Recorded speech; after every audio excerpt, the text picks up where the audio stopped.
Hello everyone, welcome back to തത്സമയം ശാലിനി. അങ്ങനെ ഞാൻ വീണ്ടും നിങ്ങളുടെ മുമ്പിൽ എത്തിയിരിക്കുകയാണ്. കാരണം വേറൊന്നല്ല, നിങ്ങൾക്കറിയാലോ, ബിഗ് ബോസ് മലയാളം സീസൺ 8 തുടങ്ങാൻ പോവുകയാണ്. നമ്മുടെ ഈ യാത്ര 8 വർഷങ്ങളായിട്ട് മുന്നോട്ട് പോവുക. എത്രയൊക്കെ മാറി നിന്നാലും ഈ സമയം എത്തിക്കഴിഞ്ഞാൽ വരാതിരിക്കാൻ പറ്റില്ല എന്നുള്ളതാണ്. ഈ സമയമാകുമ്പോൾ എനിക്ക് ബിഗ് ബോസിന്റെ വീഡിയോ ചെയ്യാതിരിക്കാൻ പറ്റില്ല.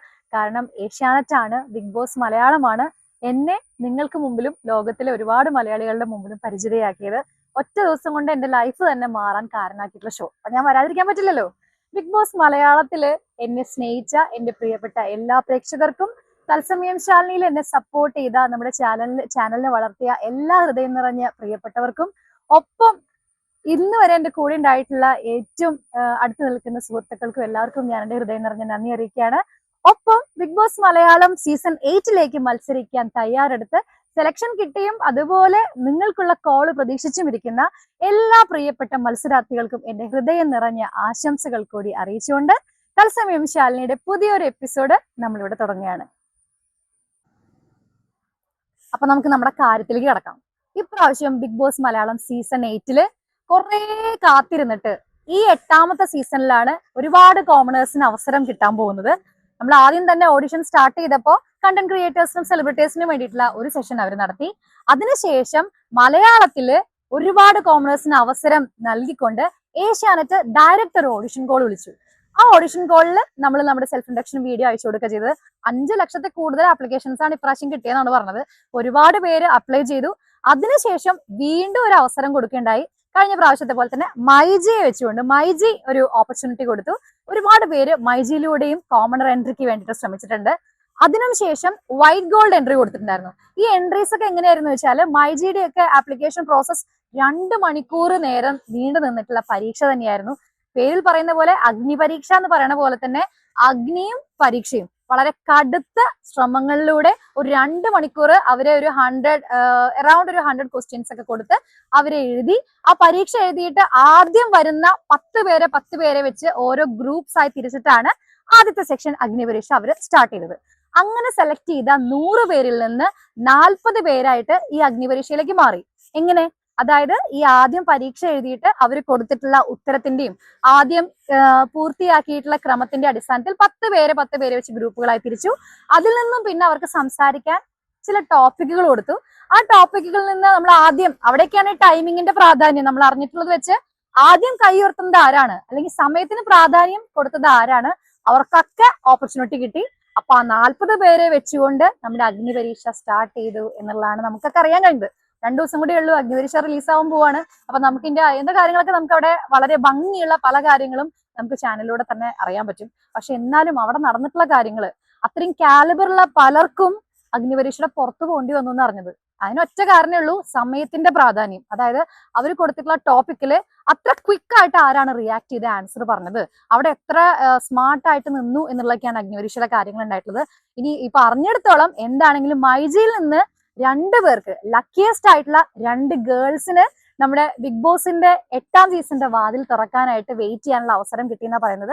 നമ്മൾ അറിഞ്ഞിട്ടുള്ള കാര്യങ്ങൾ അത്ര കൃത്യമായിക്കൊള്ളണമെന്നില്ല കേട്ടോ. പക്ഷെ കേട്ടെടുത്തോളം സന്തോഷമുണ്ട്. മൈജി വഴി 2 പേര് ഇപ്പൊ ഫൈനൽ ലിസ്റ്റിൽ നിൽക്കുന്നുണ്ടെന്ന് അറിയുന്നു. അതുപോലെ തന്നെ വൈറ്റ് ഗോൾഡില് ഏകദേശം ഒരു 10 പേരെ അവരും നേരിട്ട് ഓഡിഷനിൽ വിളിച്ചിട്ടുണ്ടായിരുന്നു.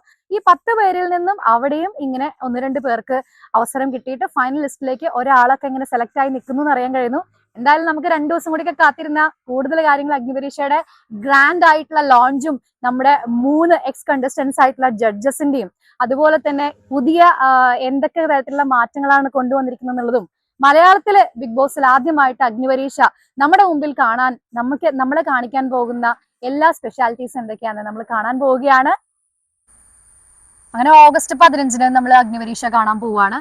ഏറ്റവും ലക്കിയസ്റ്റ് ആയിട്ടുള്ള കാര്യം ഈ കോമണേഴ്സിനാണ് കിട്ടാൻ പോകുന്നത്. കാരണം നമ്മുടെ ഇടയിൽ നിന്ന് പോയിട്ടുള്ള അഗ്നിപരീക്ഷ ജയിച്ചു വരുന്ന ആ കോമണേഴ്സ് ഇനി നമുക്ക് കാണാൻ പറ്റും. പണ്ട് ഐഡിയ സ്റ്റാർ സിംഗറിൽ വന്ന പോലെ വോട്ട് ചെയ്ത് അവരെ ജയിപ്പിക്കാനുള്ള ഓപ്ഷൻ നമുക്കുണ്ട്. അപ്പോൾ അങ്ങനെ വരുന്ന അഗ്നിപരീക്ഷയിലെ നമ്മുടെ മത്സരാർത്ഥികൾക്ക് ഏവർക്കും ഒരിക്കൽ കൂടി ഹൃദയം നിറഞ്ഞ ആശംസകൾ അറിയിക്കുകയാണ്. ഇനി എനിക്ക് പറയാനുള്ളത്, എനിക്ക് വേറെ കുറച്ച് സ്പെഷ്യൽ ആയിട്ടുള്ള വളരെ പ്രിയപ്പെട്ട നമ്മുടെ മറ്റു ചില ആൾക്കാരോടാണ്. വേറെ ഒന്നുമല്ല, തുടക്കത്തിലെ സ്റ്റാർട്ടിങ്ങിലെ ഓഡിഷൻസ് അറ്റൻഡ് ചെയ്തിരിക്കുന്ന കുറച്ച് കണ്ടന്റ് ക്രിയേറ്റേഴ്സും നമ്മുടെ സെലിബ്രിറ്റീസിന്റെ ലെവലിലുള്ളവരും അല്ലാത്ത നമ്മുടെ ഇൻഫ്ലുവൻസർ കാറ്റഗറിയിലൊക്കെ ഉള്ള കുറെ ആൾക്കാരുണ്ട്. അതായത് വർഷങ്ങളായിട്ട് ബിഗ് ബോസ് മലയാളത്തിലേക്ക് എത്തിപ്പെടാൻ വേണ്ടി ശ്രമിച്ചിട്ട് ആദ്യത്തെ ഓഡിഷൻ കഴിഞ്ഞു. അത് കഴിഞ്ഞ് രണ്ടാമത്തെ ഓഡിഷനിലേക്ക് അവർക്ക് കോള് വന്നില്ല. ആ സമയമാകുമ്പോഴേക്കും നമ്മുടെ അഗ്നിപരീക്ഷ വന്നു. അതാണ് സംഭവം. പേടിക്കണ്ട, നിങ്ങളോടാണ് എനിക്ക് പറയാനുള്ളത്. വരും, കോള് വരും എന്നുള്ളതാണ്. ധൈര്യമായിട്ടിരിക്കാം. ഈ അഗ്നിപരീക്ഷയുടെ ഈ തിരക്കും ഈ ചൂടും ഒക്കെ ഒന്ന് കഴിഞ്ഞോട്ടെ എന്നുള്ളതാണ്. ഏകദേശം ചൂടൊക്കെ കഴിഞ്ഞു. ഇനി 2 ദിവസം കഴിഞ്ഞ് നമ്മളത് കാണാൻ പോവാണ്. കോള് തീർച്ചയായിട്ടും രണ്ടാമത്തെ ഓഡിഷൻ കോള് നിങ്ങൾക്ക് വരും. അയ്യോ, ഒരു സൂം മീറ്റ് അറ്റൻഡ് ചെയ്തിട്ട് നമ്മൾക്ക് മുഴുവൻ അത് നമ്മുടെ ഉള്ളിലുള്ള കഴിവുകൾ പ്രകടിപ്പിക്കാൻ പറ്റിയില്ലല്ലോ എന്നുള്ളൊരു വിഷമമുള്ളവർക്ക് തീർച്ചയായിട്ടും നമ്മുടെ ഏഷ്യാനെറ്റ് രണ്ടാമത്തെ ഒരു ഓഡിഷൻ നടത്തും. ഇപ്രാവശ്യം മലയാളത്തിൽ ആദ്യമായിട്ട് അഗ്നിപരീക്ഷ നടത്തുന്നതിന്റെ ഭാഗമായിട്ടുള്ള ഒരു തിരക്കായിട്ട് തന്നെയാണ് എനിക്ക് മനസ്സിലായിട്ടുള്ളത്. തീർച്ചയായിട്ടും കോള് വരും.